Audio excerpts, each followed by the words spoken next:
ایک خاتون مجھے ملی، ان کے والد نے، ان کی والدہ نے ان کے ساتھ بچپن میں بہت زیادہ زیادتیاں کی تھی، ان کو مارا بھی تھا، ان کو ابیوز بھی کیا تھا، ان کو طرح طرح سے ہیومیلیٹ کیا تھا، ٹارچر کیا تھا، بہت ہی زیادہ جانوروں والا سلوک ان لوگوں نے اپنی بیٹی کے ساتھ کیا تھا۔ یہاں تک کہ جب اس بیٹی کی شادی بھی ہوئی تو وہ اس لیے اس نے جلدی کی شادی میں کہ کسی طرح اپنے ماں باپ سے ان کے گھر سے نکل جاؤں، اس عذاب سے میں بچ جاؤں جو اس کے ماں باپ نے اس پر کیا۔ کئی سال گزر گئے، اب اس کی عمر زیادہ ہو گئی ہے، وہ بھی خود ماں ہے، اس کے والدین بھی اب بوڑھے ہو چکے ہیں، جو باپ جو ہے وہ ہارٹ کا پیشنٹ بن گیا، ماں کو جو ہے وہ ڈائبٹیز ہو گئی، دونوں مریض ہیں، ان کا خیال کرنے والا کوئی نہیں ہے۔ اب آپ اندازہ کرو کون خیال کرتا ہے ان کا؟ جس بیٹی کو ٹارچر کرتے تھے نا، وہ ان کا خیال کر رہی ہے۔ وہ میرے پاس آئے، اس نے مجھے کہا ان کی خدمت کرتے ہوئے میرے دل کے اندر اتنی تکلیف ہوتی ہے، مجھ سے رہا نہیں جاتا، ان لوگوں نے مجھے اتنا ابیوز کیا تھا، اتنا ابیوز کیا تھا، اور اللہ چاہتا ہے میں ان کی خدمت کروں۔ یہ تو اگر آپ دیکھتے ہوتے کہ یہ میرے ساتھ کیا کرتے ہیں تو آپ کو یہ لگتا کہ یہ لوگ تو انسان بھی نہیں ہیں، شیطان ہیں، میں کیسے ان کی خدمت کروں، کیسے ان کو معاف کروں؟ پھر مجھے لوگ کہتے ہیں معاف کرو معاف کرو، معاف نہیں کرو گے تو اللہ معاف نہیں کرے گا۔ کہ میں نہیں کر سکتی معاف، ایک تو اس طرف سے مجھ پر عذاب آیا، اب آخرت میں بھی عذاب آئے گا کہ معاف نہیں کر سکتی۔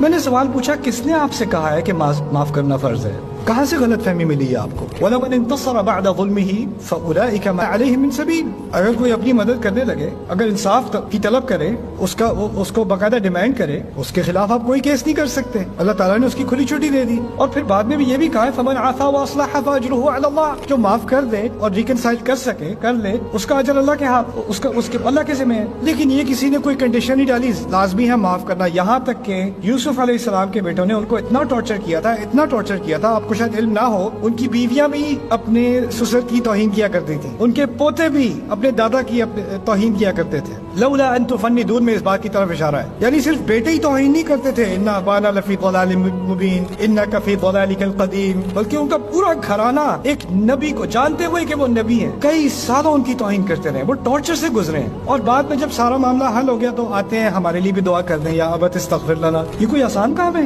یہاں تک کہ نبی کے لیے بھی آسان نہیں ہے۔ اس نبی نے بھی کہہ دیا، یہ نہیں کہا اجل یا ای یا نعم، کہا سوف استغفر لکم ربی، کروں گا ذرا بعد میں، ابھی نہیں، ابھی دل تیار نہیں ہے۔ اب وہ معافی مانگنے آ بھی رہے ہیں لیکن ابھی دل تیار نہیں ہے۔ اس چیز کو بھی اللہ تعالیٰ نے اکنالج کیا ہے، اللہ تعالیٰ نے انسان کی تکلیف کو اکنالج کیا ہے۔ تو اگر آپ کے دل میں ایک سختی آ گئی ہے نا، تو ایک طرح سے تو آپ انسان ہو، آنی تو تھی، جس کے ساتھ سختی کی گئی ہو اس کے دل میں سختی تو آئے گی۔ اللہ تعالیٰ نے ہمیں انسان ہی بنایا آخر کار، لیکن اگر آپ کو اس کا حل چاہیے نا، تو یا تو آپ انتظار کریں اس وقت تک جب آپ اس پوزیشن میں ہو کہ آپ اس بات کو، یعنی بدلہ لینے کی بات نہیں ہے، دیوار توڑنے کی بات ہے، اس کو آپ ایڈریس کر سکیں۔ جیسے اس عورت نے کہا کہ میں اپنے ماں باپ کو معاف کرنا چاہتی ہوں، میں کر نہیں سکتی۔ میں نے کہا اگر کرنے کا کوئی امکان بھی ہے نا، تو اس کا پہلا سٹیپ یہ ہوگا کہ آپ کو ان کی غلطی سے ان کو آگاہ کرانا پڑے گا، آپ کو کنفرنٹ کرنا پڑے گا۔ دیکھیں آپ نے یہ کیا تھا، آپ کو یاد ہے؟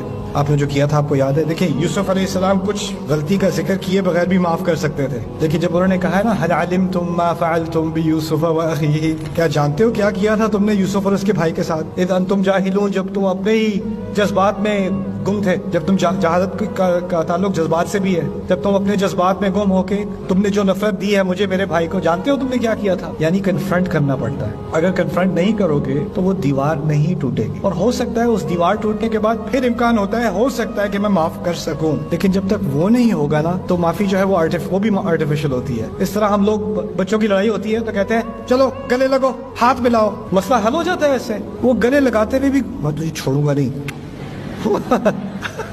لیکن دل میں تو بات رہ گئی نا۔ ہم اوپر سے مسئلہ حل کرتے ہیں، اندر کا مسئلہ حل نہیں کرتے۔ اندر کا مسئلہ تبھی حل ہوگا جب آپ کسی کو کنفرنٹ کرو گے، اور اگر آپ ابھی اس پوزیشن میں نہیں ہو کہ آپ کنفرنٹ کر سکو تو ابھی صبر کا مرحلہ ہے۔ کبھی کبھار یعقوب علیہ السلام کئی سال اس پوزیشن میں نہیں تھے کہ وہ اپنے بیٹوں کا سامنا کر سکیں اس طرح سے۔ اس وقت کہا تھا انما اشکو بثی وحزنی الی اللہ، تو جب وہ ایک وقت آ جاتا ہے پھر اس کے بعد اللہ تعالیٰ وہ دروازہ کھول دیتا ہے۔ میری دعا ہے کہ اللہ تعالیٰ آپ کے دلوں کو نرم کرے، اور جو جس تکلیف سے آپ گزرے ہو، شاید وہ پیرنٹس کی طرف سے آئی ہے، بچوں کی طرف سے آئی ہے، شاید وہ شوہر کی طرف سے آئی ہے، بیوی کی طرف سے آئی ہے، کسی کزن کی طرف سے آئی ہے، کسی کی طرف سے بھی ہے، ہوتے یہ ڈرامے گھر میں ہی ہیں، کسی غیر سے نہیں آتی تکلیف۔ جو دل کے قریب ہوتا ہے نا وہی تکلیف دے سکتا ہے۔ اسی لیے انبیاء کی زندگی میں جو سب سے بڑی مشکلیں تھی وہ گھر والوں کی تھی، باہر کی کسی دشمن کا مسئلہ نہیں تھا۔ یہاں تک کہ موسیٰ فرعون کے گھر میں ہی پلے بڑے ہیں، وہ بھی ایک طرح سے گھر والی بات تھی۔ تو یہ چیزیں جو آپ کی فیملی میں ہوتی ہیں، میری دعا ہے کہ اللہ تعالیٰ آپ کے دل کو وہ صلاحیت دے کہ آپ اس کا سامنا کر سکو انشاءاللہ۔